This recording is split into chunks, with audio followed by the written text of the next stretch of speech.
பெங்களூருவில் இருந்து போதைப்பொருள் கடத்தி வந்து வீட்டில் பதுக்கி வைத்திருந்த கேரள இளைஞரை போலீசார் கைது செய்தனர்.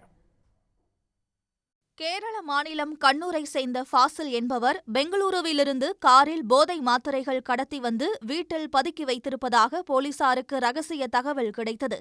அதன் பேரில் அவரை கண்காணித்து வந்த காவல்துறையினர் ஒல்லூர் அருகே காருடன் மடக்கி பிடித்தனர். அவரது வாகனத்தை சோதனை செய்ததில் 100 போதை மாத்திரைகள் இருந்தது கண்டுபிடிக்கப்பட்டது.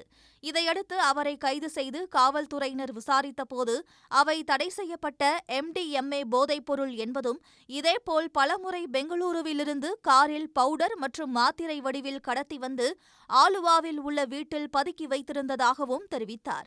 அங்கு சோதனை நடத்தி சுமார் 2430 கிலோ போதைப் பொருளை பறிமுதல் செய்த போலீசார் போதைப்பொருள் கடத்தல் கும்பலுக்கு தொடர்பு உள்ளதா என்ற கோணத்தில் அவரிடம் தொடர்ந்து விசாரணையை நடத்தி வருகின்றனர். உடனுக்குடன் செய்திகளை தெரிந்து கொள்ள சன் நியூஸ் பெல் ஐகானை கிளிக் பண்ணுங்க.